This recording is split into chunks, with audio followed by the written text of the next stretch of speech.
Pagtawan yung mga na-squeeze sa niya ka, patay ka ngayon. Arrhythmia ka ngayon. Tourniquet mo na. Pag bumalik yan, pag bumaras sa kidney, nasa pulmonary patay ka dyan. So bago magkaroon ng ganong sitwasyon, nilak mo na. Ilak mo si rhabdomyolysis, ilak mo si hyperkalemia. Ang tawag na yan, crush injury. Yun yung complicate yung multiple mo. Multiple complicated, multiple and or complicated trauma like crush injury. Yun. Sa bad spot claim, yung M. Okay? So,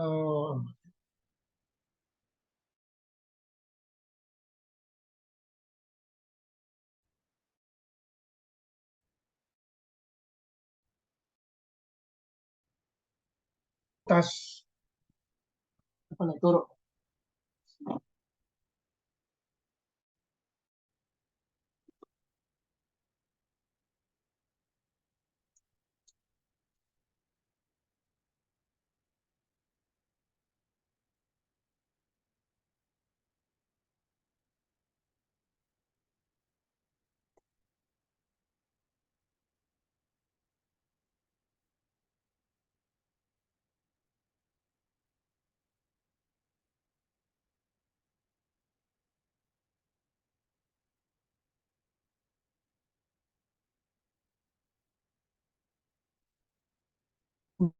May injury ako.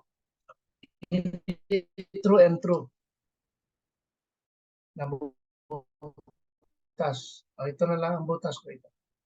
Yung maliit na yan. So, mag-collapse ang lungs. So, lalagyan ko ng plastic. Ano ito, plastic? Plastic. Idadaktik ko siya ngayon. Sa daktik ko,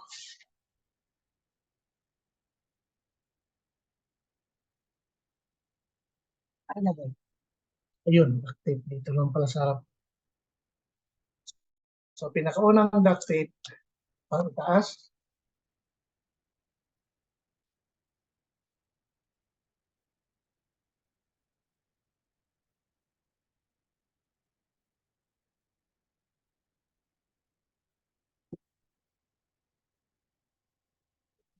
Daktik.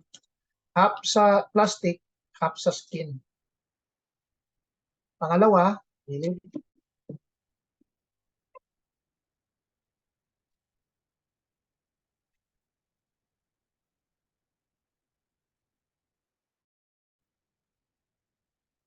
Sorry.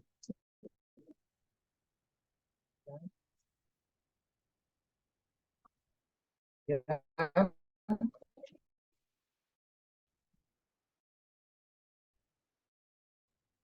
Half.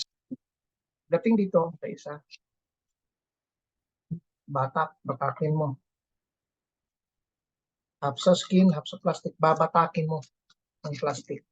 So, sorry, itong ilalim, wala. Vent yan, vent. Ito. Pero nakadiin. Pag inhale niya, may lalabas dyan ng mga dugo konti. Yan, lalabas. Okay? Pag exhale niya,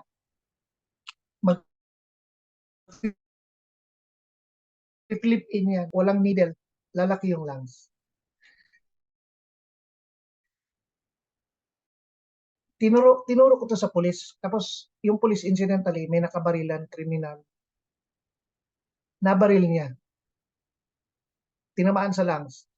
True and true. Tinakpan niya yung likod. Itong harap, ginawa niya to. Na-feature siya sa dyaryo kasi nabuhay niya yung mama. Buhay.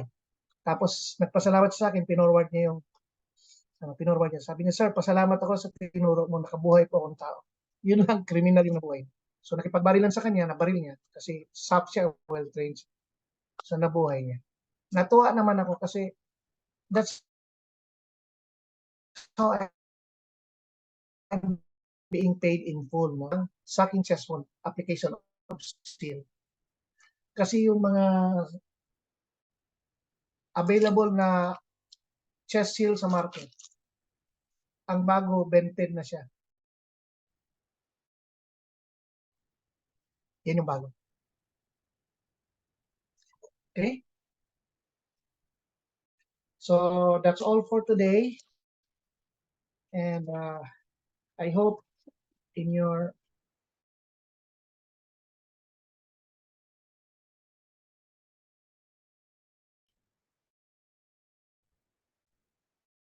pursuit to the quality in terms of execution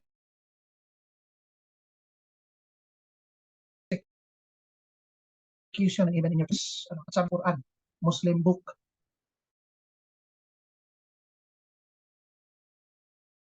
When you save one life, kaganda magsagit ng buhay. Lalo na sa inyo na I think you love being a nurse or doctor. Ako kasi hindi ko siya gusto. Napilitan na lang ako. Tapos hindi naman ako academically astute, no? Magaling.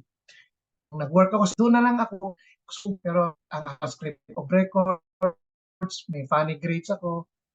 Hindi maganda ang history ko. Nag-professor po ako for short span sa wilderness medicine sa New South Wales, University of New South Wales. I'm engaged in international operations. Gusto lang na magulang ko, pero ako gusto ko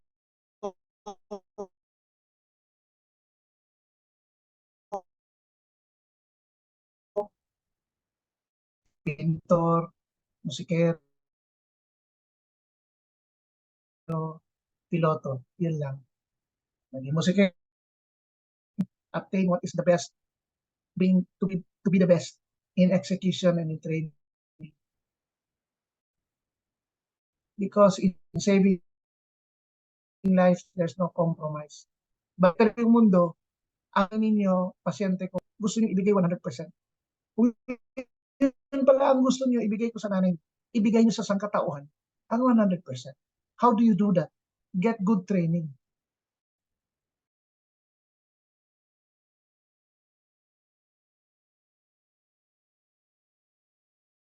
Although meron pa rin, merong online emergency or on the spot, manager ng position. Pero ayaw ko mawala yung clinical skills. Kasi at the end of it all, punta akong Turkey, pag nag-international, mag-o-opera pa rin sa ako sa field, mag-pericarditis pa rin ako, magka-cut down pa rin ako, mag-ACLS pa rin ako. Gusto ko magaling ako. Because our job is totally different. We don't create churches and schools. We don't make bridges. We save fathers, mothers, sons, daughters. Hindi tayo pwede bobo doon.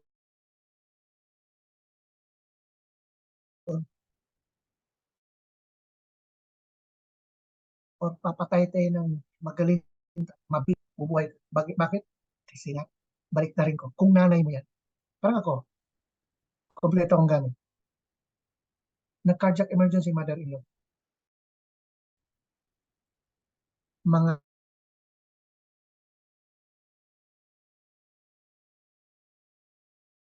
kids ko, dahil yung test operation, nakareceive ako ng distress call sa bahay, sirit-sirit ako pa sa bahay, binuhay ng 4 kong anak. I don't want you to feel insulted.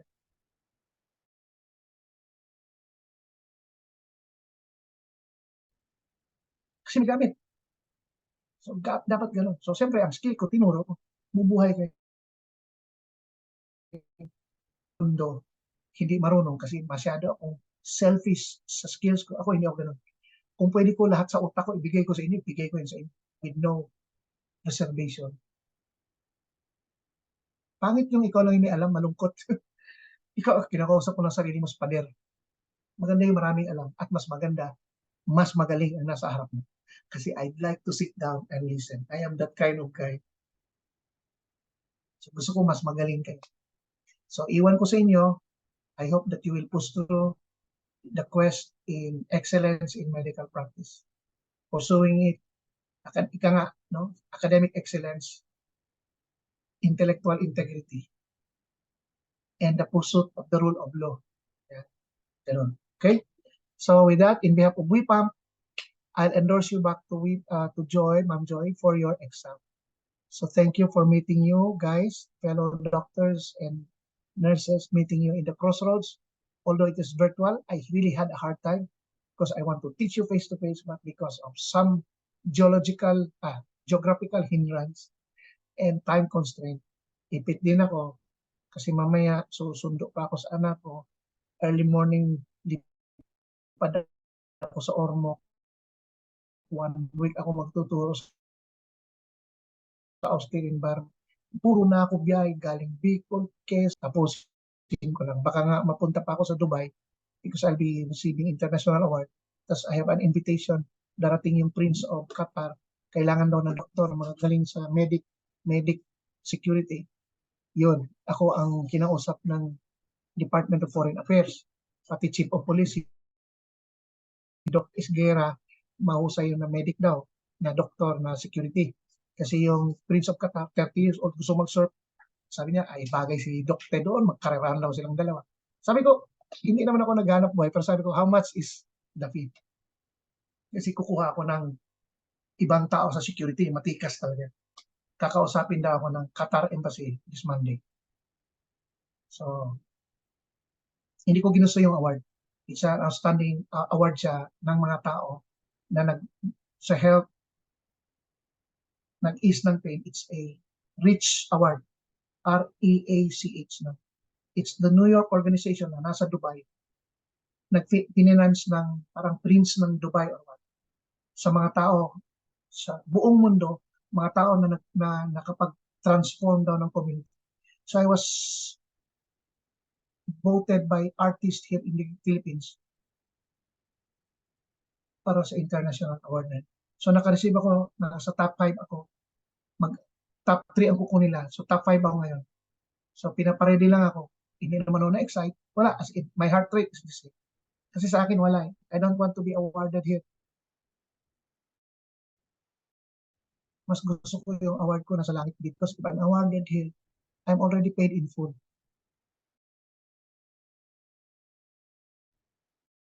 Ganong gawin ko sa kasikatan. Sikat ka nga dito sa mundo. Kwenta ako sa mundo. Nasa kilala ko sa langit. Yan lang. Simple na pananaw. So, bigyan ng award. Salamat. Really. It's just okay. So, thank you for even your silence. I'll just pray to God na you learned something. And kung if it's your time to save someone and you perform ACLS, sana makabuhay kayo. Because there is a heart which is too young to die. We will save that heart. Okay? So thank you guys. I'm gonna endorse you back to Ma'am Joy for your exam.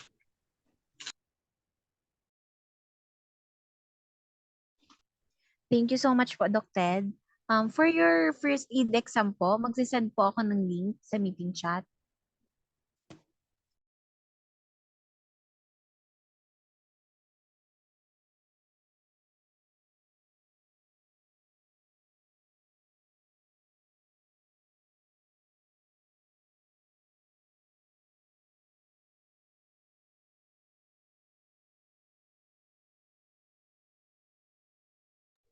Kindly check the meeting chat po. Nandun na po yung link for first aid exam po. You can take your exam na po.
Regarding your certificates and IDs po, the soft copy will be sent to your registered email po.